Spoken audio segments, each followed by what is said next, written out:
দেখুন, একজন মন্ত্রী যখন ক্যাবিনেট মিনিস্টার হন বা অন্য কোনো মন্ত্রী হন, তিনি সংবিধানের নামে শপথ নেন এবং কোনো সময় সংবিধানকে তিনি অমান্য করবেন এরকম কাজ করবেন না বলে তিনি প্রতিজ্ঞাবদ্ধ হন।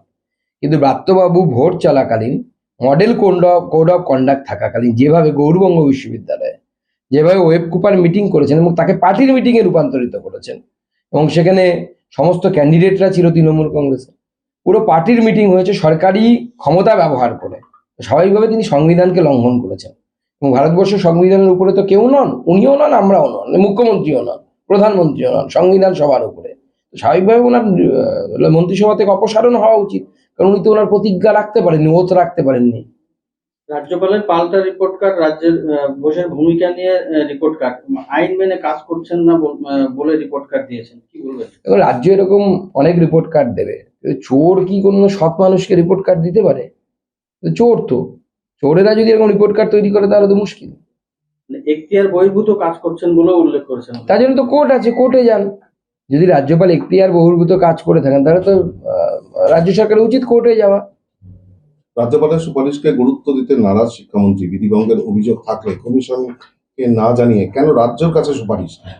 সাংবিধানিক পদের অপব্যবহার করছেন বলে অভিযোগ রাখেন।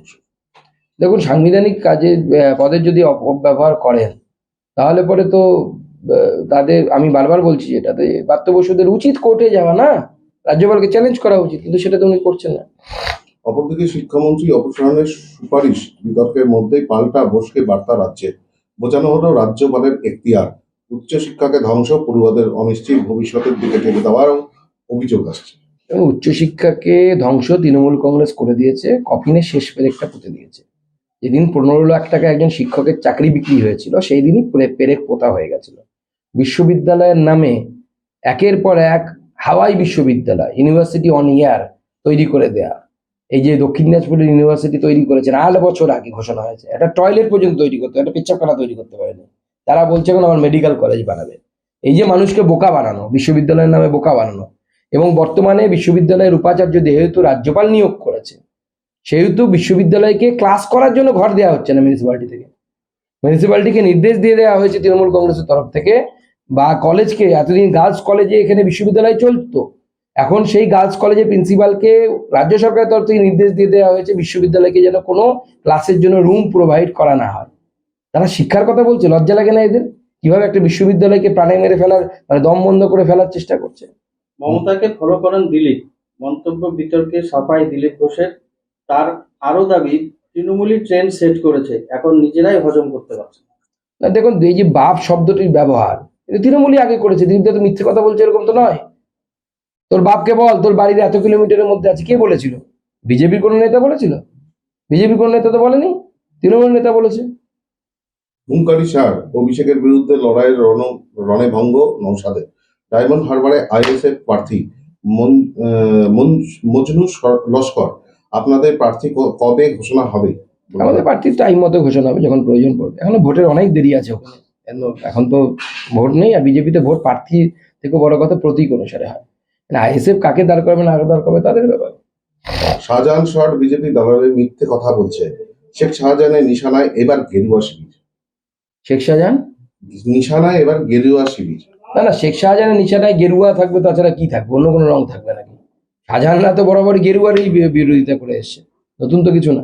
শেখ শাহজাহানের মতো লোক যারা দেশ বিরোধী কার্যকলাপে অভিযুক্ত, তারা তো গেরুয়ার বিরোধিতা করবেই, কারণ গেরুয়া তো ভারতবর্ষের আত্মার রং। গতকাল মুখ্যমন্ত্রী সভাতে একটা প্রধানমন্ত্রীর বিরুদ্ধে অপশব্দ ব্যবহার করেছে, কি বলবেন? দেখুন, এটা প্রমাণ করে দিচ্ছে এই শব্দের ব্যবহার যে মাননীয় মুখ্যমন্ত্রী তার মানসিক স্থিরতা হারিয়ে ফেলছেন ভোটের রেজাল্ট দেখে। বিশেষ করে গতকাল যে সভা করেছেন উনি, তাতে বাচ্চা কাচ্চা নিয়ে এসেও সভা মাঠ ভরাতে পারেননি, এবং এই উল্টো দিকে প্রধানমন্ত্রীর সভায় লক্ষাধিক লোক। এই দেখলে কার মাথা ঠিক থাকে? ওই অনেকে বলেন না যে গরু পালিয়ে গেলে, হারিয়ে গেলে বউকেও মা বলে। তো আমাদের মাননীয় মুখ্যমন্ত্রী সেরকম অবস্থা হচ্ছে, এবং মুখ্যমন্ত্রী রুচিশীলতাও বোঝা যাচ্ছে, কত রুচিশীল মুখ্যমন্ত্রী আমরা পেয়েছি। মজার ব্যাপার, এরা রাজ্যপালকে কমিশনকে গালিগাল দিবে, ওগুলো নাকি বিজেপির অফিস, আবার ঠেলায় পড়বে, সকাল বিকাল পিসির বাড়ি মাসির বাড়ি দৌড়াবে, রাজ্যপালের সঙ্গে ভাব করবে, অ আ ক খ শেখালেন, তারপরও আবার সেটা মাটি হয়ে গেল, আবার সেটিং করলেন, গিয়ে চা খেলেন, আবার কি হলো? আসলে আপনারা এমন লোক যে আপনাদের এত বড় প্রশ্ন করেন নাকি? ভদ্রলোককে বেশি দিন থাকতে পারেন না, রোজ ঝগড়া হবে, আবার ঠেলায় পড়লে দৌড়াবেন, এটা দেখে আসছি আমরা আগাগোড়াই, বলছেন দিলীপ ঘোষ। দেখুন, যেটা আমরা বাস্তবিকতা লক্ষ্য করছি সেটাই দিলীপ দা বলেছেন। বিজেপির লোক বলছেন নির্বাচন কমিশনকে তৃণমূল কংগ্রেস, আবার সেই নির্বাচন কমিশনের কাছে সকাল বিকাল দৌড়চ্ছেন 4-5 জনের টিম তৈরি করে। আর রাজ্যসভার সাংসদরা নতুন শপথ নিতে গিয়েছে দিল্লিতে, তাদেরকে একদম পার্মানেন্ট ডিউটি লাগিয়ে দিয়েছে তাদেরকে তো কেন্দ্রীয় নির্বাচন কমিশনের দারোয়ান বানিয়ে দিয়েছে তৃণমূল, যে কথায় কথায় নির্বাচন কমিশনে দৌড়াবো।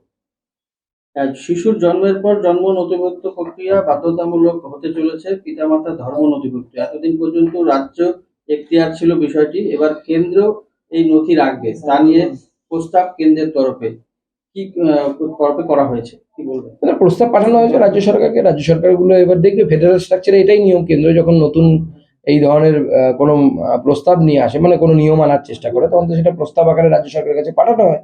রাজ্য সরকারগুলো এবার তাদের মতামত জানাবে কেন্দ্রকে।